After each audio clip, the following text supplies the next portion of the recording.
আসসালামু আলাইকুম সবাইকে। আমি একজন জুলাই যোদ্ধা বলতেছি। যারা জুলাইকে বিকৃত করার চেষ্টা করতেছে, জুলাইয়ের ইতিহাসকে বিকৃত করার চেষ্টা করতেছে, তাদেরকে তো আমি ছাড়তে পারি না।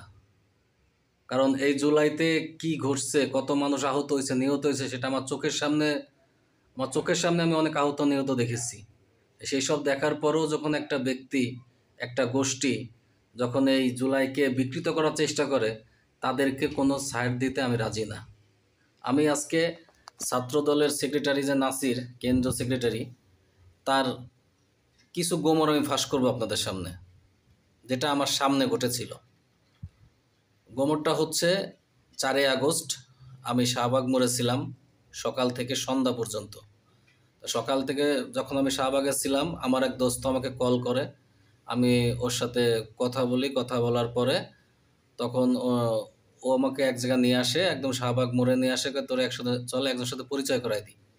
তা পরিচয় করাই দেওয়ার পর আমাকে বলতেছে ইনি হচ্ছে ছাত্রদলের কেন্দ্রীয় সেক্রেটারি নাসির। ঠিক আছে, তা ভালো কথা, তার সাথে আমি পরিচয় হলাম, তাদের আশেপাশে আমি ছিলাম। তা তার সাথে কিছু আর 4-5টা নেতা কর্মী আসছিল, এবং তার সামনে 20-30 জন মনে করেন যে ছাত্রদলের কর্মী টর্মী দিয়ে, মেয়ে ছেলে মেয়ে দিয়ে অনেকেই ছিল।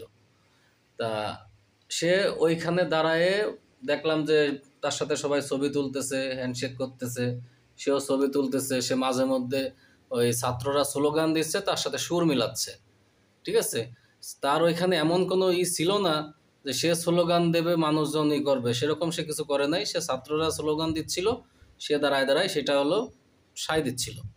দেওয়ার পরে এর ভিতরে আমি দেখতে পাই যে বাংলা মোটরের ওদিক থেকে কিছুক্ষণ পর পর রিকশায় করে এক একজন গুলি খাওয়া ব্যক্তি আসতেছে, ছাত্র জনতা এরকম আসতেছে। সেই তাদেরকে রিকশায় করে আনা হচ্ছে। তা আমি ওর ভিতর আবার একজনকে ঘাড়ে করে নিয়ে বারডেমে দিয়ে আসলাম। বারডেমে দিয়ে আসার পরে এখন আমি ওইখানে যারা ছাত্রদল আছে, আমার দোস্ত আছে, আমি সবাইরে বলতেছি যে ভাই, ওদিকে তো আমাদের লোকজনদেরকে গুলি মারতেছে, চলেন আমরা যাই, আমরা এখানে যারা আছি সবাই ওইখানে যাই। ভাই বিশ্বাস করবেন না, একটা ব্যক্তিও এখান থেকে নড়ল না। আমি মানে একটা জিনিস দেখলাম, ছাত্র দলের যে সাধারণ ছেলেবেলেগুলো আছে, এরা যাওয়ার জন্য পাগল হয়ে গেছিল। নাসির ওদেরকে যাইতে দেয় নাই। ঠিক আছে, নাসির ওদেরকে যাইতে দেয় নাই, কারণ ওইখান থেকে যদি ছাত্ররা চলে যায়, মুভ করে বাংলা মোটরের দিকে, তখন মূল যুদ্ধটাই তো হচ্ছিল ওইখানে। তাহলে এবারে নাসির ওইখানে একা হয়ে যায়। ঠিক আছে, তা সে তার স্বার্থের কারণে সে ওইখান থেকে কাউকে যাইতে দেয় নাই।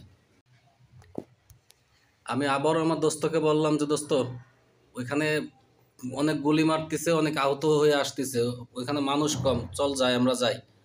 হ্যাঁ, তখন তখন আমি আরও কয়েকজন ছাত্র যারা ছিল ছাত্র দলের, তাদেরকে আমি বললাম যে ভাই চলেন যাই। ঠিক আছে, তা ওরা সবাইকে বললো, ওরা সবাই নাসিরকে বলতেছে যে ভাই, ওদিকে তো ওরকম গোলাগুলি হচ্ছে, ওদিকে তো আমাদের যাওয়া উচিত, চলেন আমরা যাই। তা নাসির বলতেছে কি, আমাদের শাহবাগের থেকে অবস্থান সরানো যাবে না, আমাদের শাহবাগে থাকতে হবে, শাহবাগের অবস্থান ধরে রাখতে হবে। মানে ওরা গুটি 20-30 জন, ওরা হলো শাহবাগের অবস্থান ধরে রাখবে, আর হাজার হাজার মানুষ তারা এমনি আইছে শাহবাগে, মানে দেখাতি। মানে ওইখানেও ও রাজনীতি করছে, এবং ওর কতটুক হ্যাডাম আছে, কতটুক কি আছে, সেদিন আমি নিজের চোখে আমি দেখছি। ও যদি ইচ্ছা করতো, ওর ওর কোনো যার দরকার ছিল না, ও শাহবাগে থাকতো 4-5 জন নিয়ে। ও যদি ওর ছেলেবেলেগুলো কয়টাকে যদি পাঠাই দিত যে যা তোরা যা, তোরা যা, এরকম যদি বলে দিত যে তোরা যা, ওদিকে যাই সামলা, তাহলে কিন্তু আমরা কিন্তু এমনি দূরে চলে যাইতাম। আমি কিন্তু এখানে কাউকে চিনতাম না শাহবাগের, আমার ওই দোস্ত চিনতাম শুধু। ওই দোস্তর কারণে আমার ছাত্র দলের আশেপাশে আমি দাঁড়াইছিলাম, থাকতেছিলাম, ওইখানে হাঁটাচলা করতেছিলাম, স্লোগানের সাথে সায় দিচ্ছিলাম। ঠিক আছে, কিন্তু ওইখানে আমি যে ওই দিন যে বিষয়টা দেখলাম নাসিরের, আমি আসলে পুরো অবাক হয়ে গেলাম। পরে আমি একা ওইখান থেকে চলে গেছি।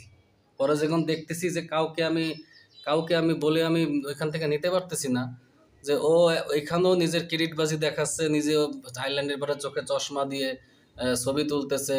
তারপরে ও যে যেরকম করতেছে সেটা ভিডিও করতে বলতেছে, সাথে ক্যামেরাম্যানও আনছে। ঠিক আছে, ডিএসএলআর হাতে ক্যামেরাম্যানও আনছে। সেইগুলো সে সেই করতেছে, আর সেগুলো ছবি তুলতেছে, ভিডিও করতেছে, যাতে পরবর্তীতে সেইগুলো দেখাইতে পারে তারেক জিয়াকে। এরকমই কিছুটা পরিকল্পনা তাদের। যেহেতু তা এরপরে আমি একা একা ওইখান থেকে দৌড়ে চলে গেলাম।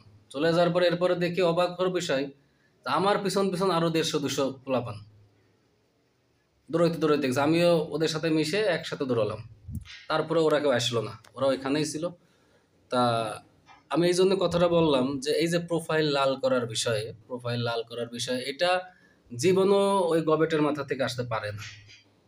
এটা ছাত্র শিবির এদেরকে মিলে এটা হয়েছে, এটা আমি আরো আগের থেকেই জানি। এই জিনিসটা শিবিরদের মাথা এবং ছাত্র যারা সমন্বয়ক ছিল এরা সবাই মিলেই এই বিষয়টা তারা করেছে, ঠিক আছে, সামনে আনিছে। যার কারণে ওই 28 না 29 জুলাইয়ে সারা বাংলাদেশে সবার প্রোফাইল, বেশিরভাগ 80% লোকের প্রোফাইলই লাল করা হয়েছে। ভালো একটা ব্যাপকভাবে একটা সারা জাগিয়েছিল প্রোফাইল লাল, ঠিক আছে।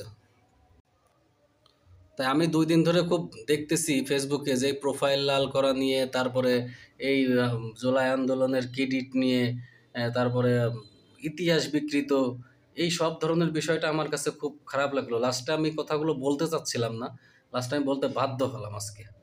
যাই হোক, ধন্যবাদ, সবাইকে, ভালো থাকবেন।